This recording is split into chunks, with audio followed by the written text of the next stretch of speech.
Di jantung Pulau Jawa, berdiri sebuah keajaiban arsitektur yang memukau dunia, Borobudur, sebuah simfoni batu yang membisikkan kisah-kisah ribuan tahun. Namun, di balik kemegahannya sebagai warisan Buddha terbesar, muncul sebuah teori kontroversial yang mengguncang sejarah mapan. Benarkah Candi Borobudur adalah istana Nabi Sulaiman atau bahkan singgasana hikmah yang telah lama dicari-cari dalam kitab-kitab suci? Istana Nabi Sulaiman dan singgasana hikmah. Selama berabad-abad, narasi ini telah memicu perdebatan sengit antara arkeolog, sejarawan, dan penganut spiritual. Kita mulai penelusuran bukti-bukti kritis. Fakta pertama. Borobudur dibangun sekitar abad ke-8 dan ke-9 Masehi oleh dinasti Shailendra. Tujuannya jelas, yakni sebagai kuil Buddha Mahayana. Ini adalah monumen kosmik. Strukturnya terdiri dari 9 teras, melambangkan 3 alam semesta Buddha, Kamadhatu, Rupadhatu, dan Arupadhatu. Dinding-dindingnya dihiasi ribuan relief yang menceritakan kisah kehidupan Sang Buddha dari Lalitavistara hingga Gandawiyuha, sepenuhnya narasi Buddhis. Skala Borobudur adalah puncak pencapaian peradaban Jawa kuno. Arkeologi telah menetapkan identitas aslinya tanpa keraguan. Lantas, bagaimana kuil Buddha ini bisa dihubungkan dengan figur legendaris Nabi Sulaiman, seorang raja bijaksana dari Timur Tengah? Salah satu klaim awal adalah etimologi. Nama Borobudur dihipotesiskan berasal dari Bar-e-Budur atau Bara-Budura yang diartikan sebagai kuil berkah atau gunung berbunga. Teori ini dipopulerkan oleh peneliti yang mencoba mengaitkan relief tertentu dengan kisah Ratu Balkis dan kekuasaan Nabi Sulaiman yang dikatakan mencakup seluruh dunia. Stupa induk di puncak candi adalah representasi fisik dari singgasana hikmah atau tahta Sulaiman yang tersembunyi di timur jauh. Para pendukung menunjuk pada ukiran yang mereka yakini menggambarkan bahtera Nabi Nuh atau kapal yang digunakan oleh rombongan Sulaiman melintasi lautan. Ada juga klaim bahwa beberapa figur berwujud mengerikan atau gaib menyerupai jin atau makhluk yang melayani Sulaiman yang disebutkan dalam Al-Quran dan hadis. Klaim lain berfokus pada perhitungan astronomi dan geometris yang luar biasa, seolah-olah Borobudur dibangun pada titik koordinat yang sangat spesifik di tengah garis khatulistiwa. Sebagian orang melihat kemiripan antara denah melingkar Borobudur dengan deskripsi hipotetik Bait Allah atau kuil yang dibangun oleh Sulaiman.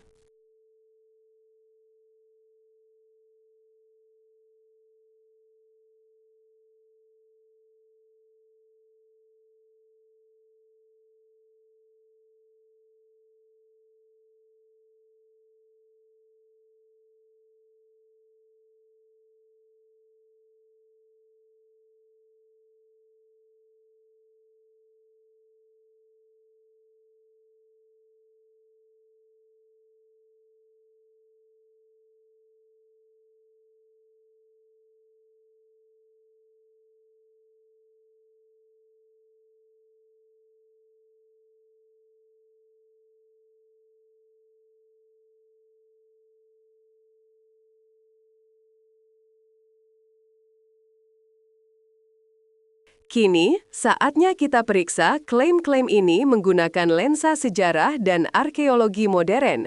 Seberapa kuat bukti yang mendukung mitos ini? Kapal yang digambarkan di Borobudur telah diidentifikasi sebagai kapal layar ganda khas Jawa kuno, bukan Bahtera Nuh atau kapal mitologis lainnya. Relief tersebut adalah bagian integral dari kisah Lalitavistara yang menceritakan perjalanan Sang Buddha. Kapal itu adalah cara Siddhartha Gautama melarikan diri dari istananya. Makhluk-makhluk yang disalahartikan sebagai jin adalah yaksha, gana, atau dwarapala, penjaga dharma dan dewa-dewi pelindung dalam mitologi Hindu-Buddha. Stupa induk melambangkan Arupadhatu alam ketiadaan atau kekosongan spiritual tertinggi. Ini adalah kekosongan, bukan singgasana fisik seorang raja. Secara historis, Borobudur dibangun lebih dari 1000 tahun setelah masa Nabi Sulaiman dan ribuan kilometer dari Yerusalem. Prasasti dan bukti arkeologis sangat kuat. Borobudur adalah proyek keagamaan masif Shailendra, didedikasikan untuk pencapaian spiritual Buddha. Bahasa arsitekturnya, mulai dari stupa hingga stupa perwara, adalah bahasa Buddhis yang digunakan di seluruh Asia Tenggara, terbukti dalam candi-candi lain di wilayah tersebut. Kebingungan nama Sulaiman sering muncul karena adanya tokoh lokal bernama Sulaiman di Jawa yang disalahpahami sebagai nabi besar tersebut. Geometri Borobudur yang luar biasa memang ada, tetapi ini sepenuhnya konsisten dengan prinsip kosmologi mandala Buddhis, bukan dengan desain kuil Sulaiman. Komunitas arkeologi dan sejarawan global, termasuk UNESCO, secara mutlak mengakui Borobudur sebagai kuil Buddha yang dibangun pada abad ke-9 Masehi. Lantas, jika bukti arkeologi begitu jelas, mengapa kisah Borobudur sebagai istana Sulaiman tetap begitu kuat dan menarik bagi sebagian besar orang? Mitos ini lahir dari kerinduan manusia untuk menemukan sinkronisitas dan koneksi epik antara peradaban besar dan agama-agama dunia. Dalam sejarah, simbol-simbol kuno sering diinterpretasikan ulang melalui lensa keyakinan yang berbeda. Perlu diingat, interpretasi bukanlah bukti fakta sejarah. Meskipun mitosnya indah, klaim ini berisiko mengaburkan identitas budaya asli, menggeser tujuan spiritual monumen yang sebenarnya. Pesan Borobudur adalah pencerahan, sebuah peta jalan spiritual dari dunia nafsu menuju kekosongan dan nirwana.